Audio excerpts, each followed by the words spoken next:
dareemayso oo kaliya waxa waaye xanuun qofka bilaadanka goormo joogi kara mataqana war caafimaadka muhiim waay hadii maanta meel isku xanuunay xitaa jawhar hadii lagu fadhiisiyo oo lagu dhaw iska joog xanuun aan la joog laada ka waran hadii maanta aad jiifo karin oo xanuun aan la jiifo laada ka waran maanta hadii aadan istaagnaa karin oo xanuun aan la taagnaa laada ka waran maanta hadii aadan afka isku qaban karin oo xanuun aan isku qaban laada ka waran waa dareemi kartaa socod waa laga tagay maamadu waa beeshay jiif warkeeda daa indha iskilis warkeeda daa fadhi warkeeda daa maamada xanuun maba xanuun waxa ay ku joogtaa waa xawaayo daawadaasna waa sakamaas ka baa xanuunka ku soo laabanay inta jirkeeda ku jirto ayaa laga yaabaa maamada inay nafis tareento cunto iyo waxa cunto iska badaaba waxba ma sameyn kari aywaatana haddii la dhila maanta keliya u baahantay hooyada u bixin lahaa haddii la dhila beer u baahantay u bixin lahaa haddii la dhila wadna yarabtaa u bixin lahaa laakiin waa ayay ka jirtahay bashiir wuxuu leeyahay wuxuu ka hadlayaa wuxuu maanta hooyadiisu aawooday wuxuu dhahay hooyada hadii la dhaho beer u baahan tahay qof bil aadan ma aan weydiisteen anaa u bixin lahaa hadii la dhigi lahaa wadna macnaa waxay u baahan tahay kaliyo qof bil aadan uma weydiisteen anaa u bixin lahaa balse maanta hooyo dhibaatada haysato waa lugaha ma la bixi karaa waa maya marka taas aa qasbayso maanta in hooyadiisu asna waxba u awoodin xitaa xubnaha jirkiisa kamid ah xitaa oo u awoodin السلام عليكم meesha naga daawanaysaan waa Cartan Lion maanta waxaan rabnaa fiidiyoo aan ka hadlo fiidiyoogaas oo ah maamo Soomaaliyeed oo ku dhibaataysan gobolka Gado maamada magaceedu waxa la dhahaa Sangaba waxay ku dhibaataysan tahay gobolka Gado Baardheer marka waxaan rabnaa marka fiidiyooga maamada ina xogaa in yar aan nala fiirsataan maamada dhibaatada haysta iyo qaabka ay dhibaatada u haysto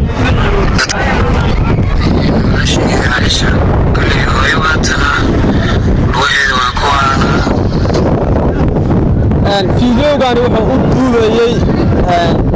Aisho oo ah gabadha kaliya ee caawisa maamada marka maadaama ay caawisa maamada waxay ka warsanaysaa xaaladda maamada iyo jilibkii iyo lugihii xanuunka ay dareemayso maamada okay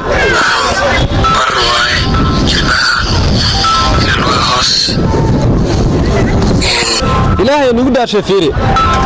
waa qof jirkiisa jilibkiisa u jeediinba dhinac dhan oo ka duleela soorana u sheego cudurkan waa cudurka lafaha oo dhahay jilibka qayb dhan oo ka duleela qofka meesha oo ka socdana waa jilbaha oo meesha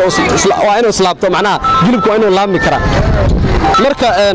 saa u jeedid waxa oo macnaha u adkeysanayo ama dareenka maanta hooyadiisa inuu maanta fiidiyoo ka duubo ama fiidiyoo oo ka duubo hooyadii xanuun dareemaysa ama jilibkii oo daataawado waa dareemi kartaa adi taas ilaahay maanta kugu maridin haddii taas ay ku haysatan ilaahay ku fuudeeyo laakiin taas ay sukaysan waa dareemi kartaa xanuunka maanta jiro marka xitaa haddii aad wax u qaban karin inaad fiidiyoogan share gareyso in fiidiyoogan commentiga ducada wax ka fiican ma leh xanuunka ilaahay keeno ilaahayna uu awoodaa in maanta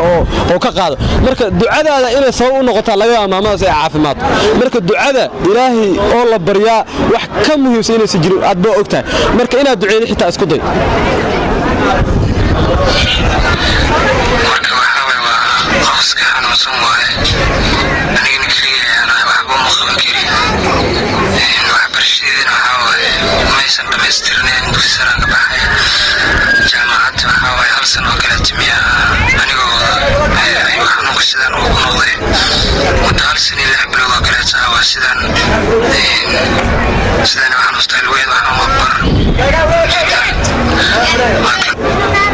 سأوجدان مامada lugaheeda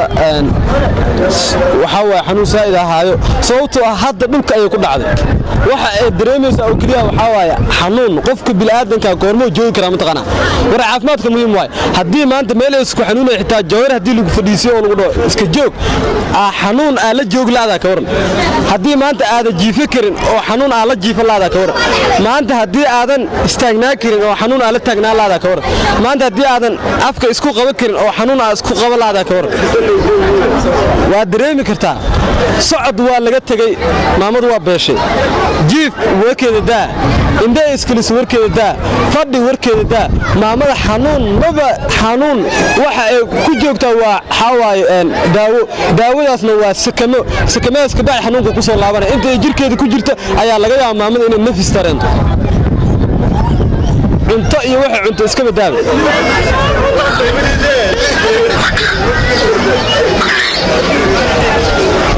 dadka waxaa waaye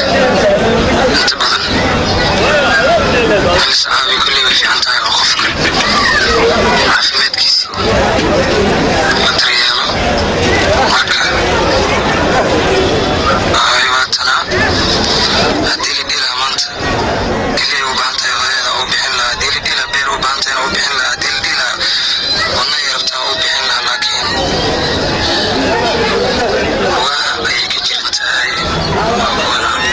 Bashir wuxuu leeyahay wuxuu ka hadlayaa wuxuu maanta hooyadiisu awooday wuxuu dhahay hooyada hadii la dhaho beer u baahan tahay qof bil aadan ma aan weydiisteen anaa u bixi lahaa hadii la dhigi lahaa wadna macnaa waxay u baahan tahay kaliyo qof bil aadan uma weydiisteen anaa u bixi lahaa balse maanta hooyo dhibaatada haysato waa lugaha ma la bixi karaa waa maya marka taas aa qasbayso maanta in hooyadiisu asna waxba u awoodin xitaa xubnaha jirkiisa kamid ah xitaa oo u awoodin mid lacag iska badaa mid caafimaad iska badaa laakiin xubnaha jirkiisa xitaa uma awood hooyadiisa u bixi lahay sababtoo hooyo waa qaali qof walba dareemi karo hooyo meesha ay kaaga taal marka hooyo xanuunka haysto waa kana waxaan mar saddexaad mar afaraad mar shanaad mar tobanaad aan ka codsanaynaa walaalaha awooda qofka aan awoodin xitaa ducada ducada sababta qofkan xitaa oo wax uu ku bixinayo in taada in ducada noqoto laga yaaba hadii xitaa aadan awoodin inaad duceysid oo fiidiyowga share gareysid ayaan ka codsanayaa qofkii kale wax uu awoodo qofkii xitaa ku xiri kara qof maanta caawi kara maamada lambarka kala xiriireysaan laba lambar ka haya Bashir mid oo baalka WhatsApp iyo mid kan kale oo ku jira taleefanka niclaa labada lambarba waxa ku soo qoraynaa shaashada in muuqato fiidiyowga marka waxa rabnaa inaad la xiriirtaan maamada caawsaan si walba meel walba maamada isku caawi karto share ugu yar oo ayaa fiidiyowga share gareysid duca ugu yar oo ugu muhiimsan inaad u duceyso intaas inaad sameeyda laga rabaa waxa awoodo waa inaad share gareysid fiidiyowga ducada oo maaha kaliya inaad comment ku soo qorto waa inaad qalbiga uga duceeyo maamada Ilaahay caafimaad degdeg siiyo inuu Ilaahay irid u furo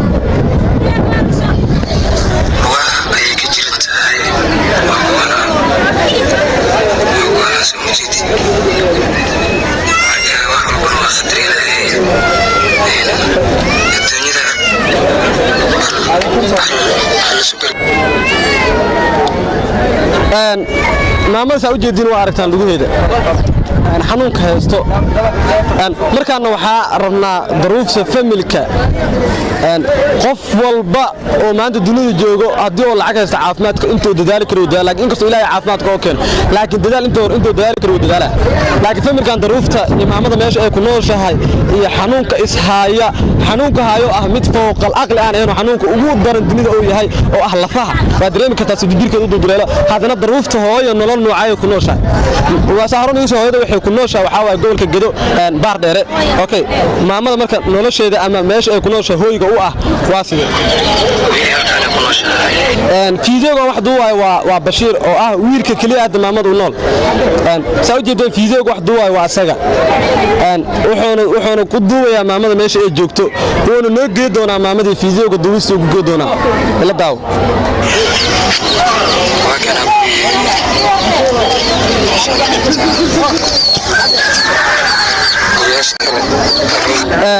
shanqarta meesha aad ka dareemayso waxa waaye waa dooro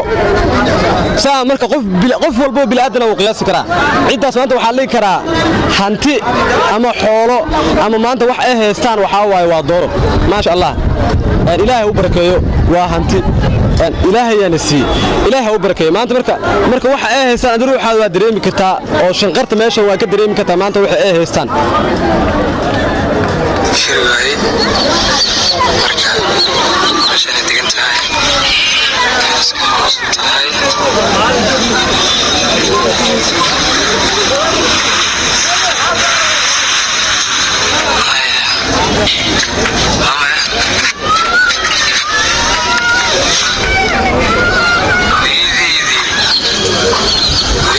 okay fiidiyowga intaas uu kubad yahay asoo maamada u tagay dhahay ma mahaye marka mar labaad mar saddexaad dadka walaalaha Soomaaliyeed waxaan ka codsanayaa in maamada Soomaaliyeed la garab istaago wax loo qabto daruufta ay haysato cidna uma maqno ceel uma qodno Soomaalida cidna uma maqno ceel uma qodno marka maamada dhibaato haysato waxay u baahan tahay maanta waa garab marka Ilaahay garab sii karo intii ducaa awoodo intii shir awoodo intii qof xiri karto yaa loo kala harin maamadan garab hala siiyo marka maamadan meesha ay ku nooshahay iyo qaabkeed waa kaasa fiidiyowdan aan arkayno waxa uu u duubo waa gabar Soomaaliyeed ma ana la soo wadaagin gabadhaas ani ilama soo wadaagin ayada waxa ay awoodo ayay sii jirtay maamada marka wiil waxa jir marka oo baalkii xoo ahaa garab ani macnaa fiidiyowga ii soo diray oo ila soo socodsiyo xogtaani imaamada dhibaatadaas jirto oo dhahay ummadda Soomaaliyeed ee jecel inay caawiyaan walaalahooda balse ka dhagool macnaa aanan ka warqabin dhagool ka ah in imaamadaas ay xanuunsan tahay ila sababta qofkaani xanuunkiisa in lagu sheego la ku ogaa kartaa marka si uu arkaan oo dhahay oo caawiyaan intay ka awoodaan oo caawiyaan aan garab aniga xitaa anoo ku jira xitaa garab maamada marka waxaan rabnaa inaan la hadalno maamada marka waxaan ka codsanay in oo noo sameeyo maamada markii aan la hadlayno aan wacna aan la hadlayno in oo nooga duubo maamada fiidiyow dadaalka aan muujinayna waa dadaalkaas waxa uu muujinaynaa in maamada garab la siiyo marka maamada hadda waa waceena maamada waa la hadlaynaa marka la hadlayno asagana wuxuu nagu saacidayaa in maamada oo fiidiyow oo ka duubo okay maamada waa dhacaya teleefkeeda السلام عليكم. وعليكم السلام ورحمة الله. بشير حالتك كورن حالتك كورن ما شاء الله بشير محل ما أدرى بشير إسحاق عبدي اوكي بشير adiga waan ku soo laaban doonaa marka koowaad waxaan rabnaa maamada inaad telefoon ugu dhibto insha Allah diyaar waa ka bacdina maamada inta la hadlayso inaad fiideo noo duubto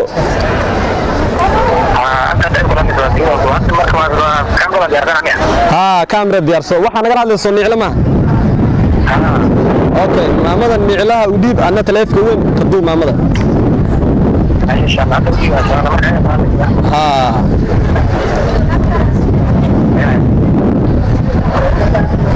السلام عليكم هوي حالك ورن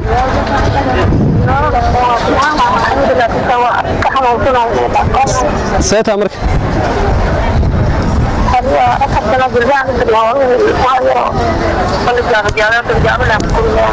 ما معودكاga adiga oo raali ah ina xanuunsantaa waa dareemi karnaa adiga oo raali ah inuu Ilaahay ajir ku siiyo boogtan ku daaweeyo codkaaga kor u qaad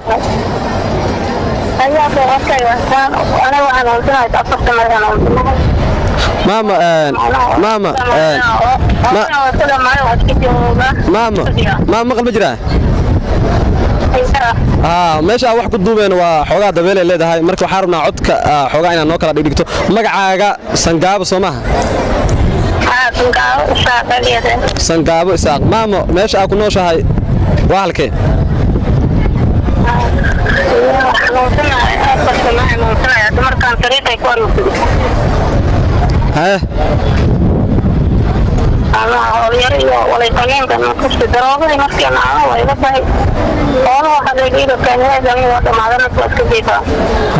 daroogada macnaha waxaa ka wadaa daawada macnaha inta ay kugu jirto ayaa caafimaad dareemaysaa haddii ay kaa baxdo meeshaada ku laabanay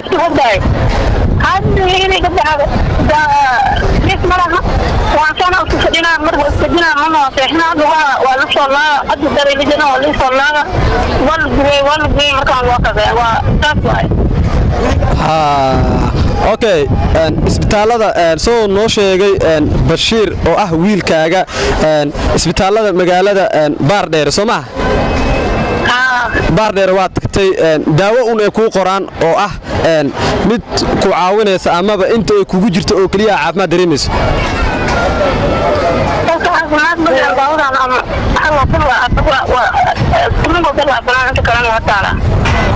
اوكي ماما إلهي ayaa maanta garabku sii karo ilaahay ayaa awoodo inuu maanta caafimaadka uu kaa daaweeyo marka koowaad ilaahay waxaan u baryayaa inuu caafimaadka uu kaa daaweeyo qof walba ku daawo doonana ilaahay wuu kugu bari doonaa inuu caafimaadkan uu kuu daaweeyo muhiimadda waa taas waxaa jirto ummad Soomaaliyeed ee qulubtooda ay nadiif tahay oo rabo inay sadaqa la baxaan haddii tahay bahda caafimaadka haddii ay tahay isbitaalada haddii ay tahay Soomaalida kale maama Soomaalida maxaa ka codsanaysaa oo jecel inay maanta garab ku siiyaan xanuunkaagana u faahfaahi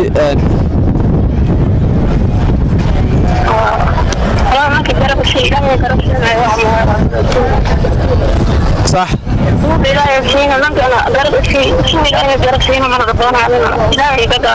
صح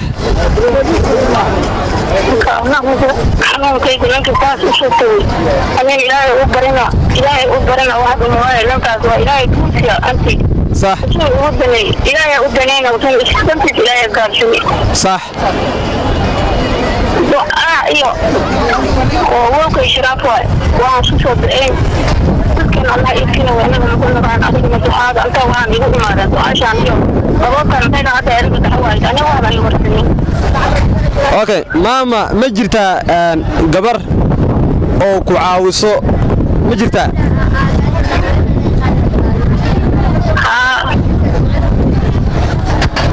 ماما ما جرتا gabar ku caawiso عاشو أجر يا حسنات الله كسيو جنة الله قرشو داود يا سوار كيسي وحال هلونا وماما سنقابو اوكي ماما سان ujeedo hadalka hadda xanuun ayaa dareemaysaa noo sheegtay waxa dhacday daawada isticmaalay waa hurday hadda marka daawadu waa iga baxday jiif ma jiro caafimaad ma jiro macnaha xanuun saa'id ay dareemaysaa markaan dad meel hadda jeer niman kale ay maadan waayeen nimankaas soo deynay baan soo qabanay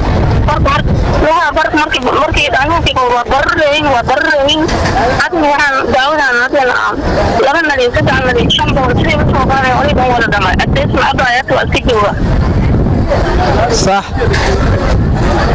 waa barreen qof asaas u dudumina ma ahi markaana ninkii islaam awi ninkii waayawi usuga oo waxaan la arki doonaa ruurkiis inka laga arkaa usuga ilaahay u barwaaqay usuga ilaahay tusaa صح alxamdulilah haye maama dhibkoo kula dareemaynaa lugahaagana fiideo oo laga soo duubay waa aragnay runtii waa xanuun saa'id ah qofkii haaya ayaa dareemi karo laakiin xanuunka waa ku cimri qaadasho ilaahay ayaa keen ilaahay ayaana dadka ka qaado marka maama samir waa ku cimri qaadasho waa adduunka loo jooga waa imtixaan adduunka waa imtixaan loo joogo marka maama waxaan ku leeyahay samirka badi ilaahay bari duceyso annagana oo ku soo duceeynaa ummadda Soomaaliyeed ee ducada u baahan way ka duceysanayaan insha Allah Bashiir taleefkii u dhib السلام عليكم سيدي عليكم السلام بشير هooyo waxaad ka dareemayaa in hadallada aysan qaar aysan dhigi karin ama hadalka ay doonsiinayso taas macnaheedu uu yahay soo ii sheegtan in hadda ayada inta daawada isticmaashay daawadana saacado yar ama daqiiqado yar ama sakano yar ayay ku jiraysaa ka bacdi markay ka baxdaan aysan maamada joogi karin ee xanuun dareemayso waa sax haddana ay ka baxday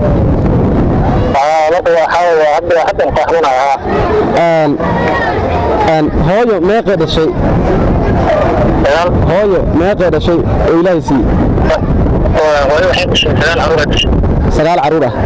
maasha Allah maantana adaa ka nool ifka maasha Allah Bashiir waan dareemi karaa xanuunka aad dareemayso sababtoo ah qof hooyadiisii maanta ka xanuunsan tahay aan gaab sii karin ayaa tahay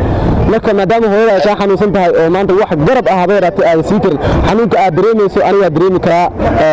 sababtoo ah hooyo qof walba og laakiin xanuunka ku tasho xanuunka waxa keenay ilaahay waa imtixaan adduunyo ilaahay ayaan ka qaadi karo والله ان شاء الله والى ما كفايه ان شاء الله كل يوم عندنا بعد اكثر من جيني سيده حمر وكلات او ميلان وكلات او ما بنقول لكن هدي او ميلان في ان شاء الله انه خلاص قبلنا رجينا marka Soomaalida marka marka Soomaalida ku daawanayso oo walaalaha ah oo jecel ama muslimiinta ah inay sadaqa la baxaan haday tahay caafimaadka haday tahay daarka waxa dadka kale oo shacabka ah mas'uuliyiinta gobolka Gadow dowladda federaalka Soomaaliya intaba maxaa ka codsanaysaa والله حتى أقول كلية هو اللي يسوي حاجة سواء دليل أو دهنا من السماوات لكن اللي يسوي يعني هي أكثر لك وحاول أدي أنا حاول أدلل ما قلت كلية أدي حاول أو ما في أنا كلية حاجة سواء دهنا Okay Bashir hada wuxuu dhahay waxaan ka codsanayaa ummadda Soomaaliyeed haday tahay baad caafimaadka hadii ay tahay kuwa kale ee shacabka hadii ay tahay maamulka gobolka Gadow hadii ay tahay dowladda federaalka Soomaaliya hadii ay tahay inta islaam ah ee jecel inay maanta caawiso hooyo Soomaaliyeed waxaan ka codsanayaa in maanta oo kaliya ah garab ugu siiyaan in hooyadii caafimaadka idin raadiyaan sababtoo ah maanta hadii lacag haysato oo hooyada ay xanuunsan tahay degdeg ay u geynaysaa laakiin qofka maanta lacagna aan haysan hooyadiisna xanuunsan ee agtiisa taal dhibkooda dareena waa dareemi kartaa marka waxaan jeclahay inta qof dareen leh ama ku jirto dareemi kara xanuunkan Bashir xanuunka magaciisa ma sheegi kartaa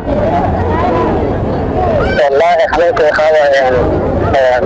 بارتان هذا روماتيزم معناها عذر اللفاهة وعذرك اللفاهة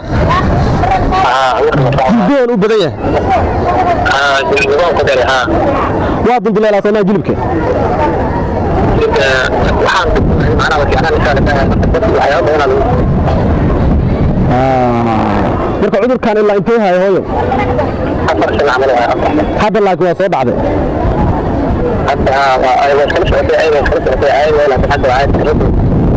Okay Bashir waa iska sabreenaa ducada badineenaa ilaahay insha Allah ilaahay uu ku caafinaya imtixaanka adduunkana Bashir ina aqbasho waa ilaahay wax walba kale Okay Bashir marka waa maasan tahay insha Allah ilaahay uu caawi doona waana duceeyna insha Allah wax walba na dhamaanayna